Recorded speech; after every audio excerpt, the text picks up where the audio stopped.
Hey, everybody. Welcome back to the SNS Sportscast. We got Santa, we got Sack. We're ready to roll. Today's video, Maddie, I'm sure you'll agree with me. It's a bittersweet video. Happy because baseball is back. It's been announced there's going to be a 60-game season starting July 23rd. But it's just so hard not to ignore the big black cloud of the room, and that is the coronavirus. And we've been seeing a lot of players getting it recently, and it really just leaves a lot of doubt to me and to all of baseball on if we're going to really get a full season.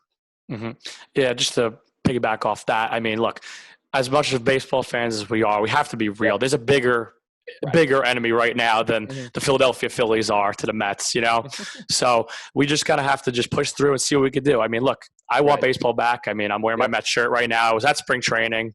I wish we could just say that this was not a thing. But, hey, look, let's face it. It's the middle of July, and we still don't have baseball. So at this point, it's like whatever we get, we get. But if it's not logistically okay, we're not going to do it. Right. So it has been reported recently that there is 83 players and staff members within Major League Baseball that have all tested positive for the coronavirus, about 50 of which may be players, the rest staff. Reports just came out today of Aroldis Chapman, another big name with the virus for the Yankees. He stands out among a couple other really big names that have also tested positive for the virus.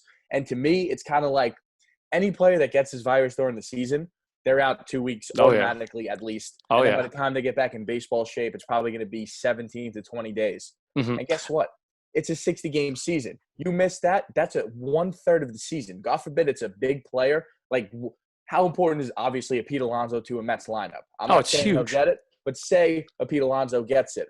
That's a third of the season. Exactly. No, I mean, just think about it. I know National League East, a tight race. Let's put an even more real example right now. Freddie Freeman. As a Mets fan, do I like the idea of Freddie Freeman not in the lineup opening day against us? Yes. But at the same time, I mean, he's a person. So how do you not have this type of sympathy for a person? Like, you just like the same deal. You never want to see somebody get hurt. Now we're talking about somebody getting sick. I mean, this isn't something we got to worry about. You said it, though. I mean, what if you're in the middle of the playoff run and Pete Alonso gets sick? I mean, that's the 4-hitter in your lineup, and you're saying 17 to 20 days, and that's being light on it. Best case scenario. I mean, you think – so the rule is what? Quarantine 14 days. You need 2 negative tests. You're out. You're done. You're missing 3 to 4 weeks. There's no doubt. And in a season where every single game matters, it's make or break for your whole team. Of course. So, I mean, that it's huge. It's just another animal to work against here, and I just don't know how this is going to work. What happens? What are your thoughts? Like, what happens if the Yankees got it? Like, not even saying like Giancarlo Stanton. What happens now? Right. So what? LeMahieu and Luis Cessa, who's like, all right, but and Aroldis Chapman, their closer. But the worst part is, at least with LeMahieu, he wasn't that much involved with the team and the facility. But Aroldis Chapman today, they said they're doing like mental examinations with the staff of players that have been in contact with Chapman. If you're a bullpen guy, obviously you have been around Aroldis Chapman these entire times during bullpen sessions, during workouts, stretches, warming up. I mean, what happens if God forbid Aroldis Chapman blew on his hand before touching a baseball? Like whoever's catching him in the pen, like if Gary Sanchez called him the other day, I mean, who knows? He doesn't have it. Like, look, at the end of the day, I'm sure they're doing a really good job at controlling this. I don't know how Yankees camp's been. I'm sure they've been fine. I know Citi Field, they're walking around. Brodie Van Wagenen has been walking around socially distancing people like on his own. But look, it's just tough. It's too much, I think. I honestly think, unfortunately, I'm coming to the realization these last couple of days that we're going to kick off, I think, July 23rd. I don't know if this is going to go past August, to be honest. We may get like maybe 15, 20 games of the season, and then I think the MLB, they're going to have to call it. It's a sad truth, but they're going to have to call it. And a lot of guys have been opting out recently. Yeah. Big names. I mean, Buster Posey, Michael Kopech, who's the young phenom in the White Sox organization, Nick Markakis, a solid, serviceable outfielder for the Braves, David Price, a huge name, for the Dodgers that are going for the World Series, that are now without their number 3 starter.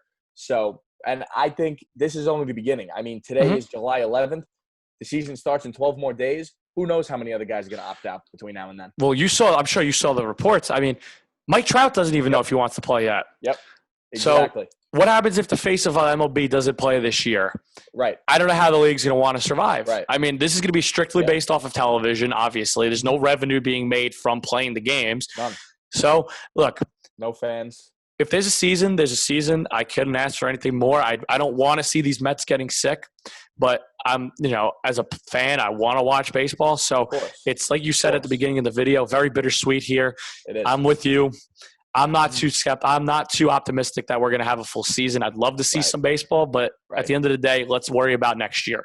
Yeah, honestly, that's what it is. I mean, if you're an Angels player and the best player in the league, your teammate Mike Trout's not playing, I'm looking around, I'm like, what am I going to play What am I for? doing here? Yep. I mean, and also if you're the Angels, not only that, it's just like, why am I playing for my own health? What am I really playing for half my pay for a team that we have no shot now? I mean, they're borderline playoff team at best with Mike Trout, which is the general managers, they got to really figure something out there. They're just wasting his talent. But if he doesn't play, they're automatically completely out. San Francisco Giants, they're not a good baseball team. Losing their best player in Buster Posey just made them significantly even worse.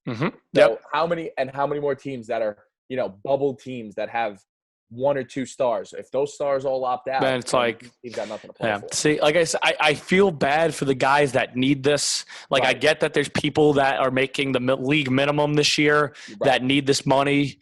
Like a guy like Mike Trout, I hate to be that guy and say it. He can opt out and afford. He can afford to not play this year. Yeah, he's got a kid coming along. His wife's due soon. Like, there's no way. Like, if he doesn't want to be around COVID and he wants to be safe, then he doesn't play. And I guess what? I can't fault him for that. So look, at the end of the day, would it be great for baseball to be back? Yes. Is it a necessity? No. We need to get through this. And hope for green pastures. It's not like we don't want baseball. We love baseball. We need baseball. We eat, breathe, and sleep baseball. But it's also, just basic human decency and common sense at the end of the day. If everybody's getting sick, then you really can't do it. And I know a lot of people are making arguments like, hey, the NHL's coming back and the NBA's coming back. But if you look at them, they're staying in bubbles, legit bubbles where no one else can go. No one can enter. These guys can't even see their families, which is so sad. It's just a weird time. But for the MLB, though, logistically wouldn't work. Planes. They're going from New York to Atlanta or Houston all the way down to Oakland, like the West against the West. I mean, listen, the Yankees and the Mets, they got to go to Atlanta. They got to go to Florida, Miami. I mean, it's not like these places are, right down the street. No, I mean, I don't know. Look at the Blue Jays. I mean, the Blue Jays are in a different country. I know, but like you said, I don't know if you saw reports: $750,000 fines and jail time for potentially leaving the little bubble that they're in. I just think at the end of the day, there's a little too much that logistically won't work. That might go right with somebody like the NBA or the NHL because they're in those bubbles. They're in the bubble cities, right? And who knows? Let's see if the NBA even works. Like, nobody knows if that's going to work. All it's going to take is one case. So at the end of the day, it's too early to know. But look, praying that there is baseball, not optimistic about it. Let's just hope for the best.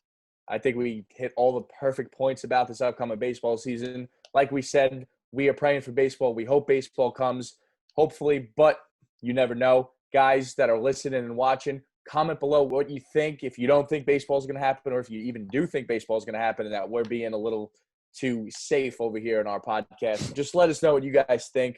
We all want a baseball season. We're all hoping for it. But at the end of the day, there's nothing wrong with looking forward to next year. It's just a 60-game season. Maybe chop it up and look forward to next year and get bigger, better, and make more money at the end of the day.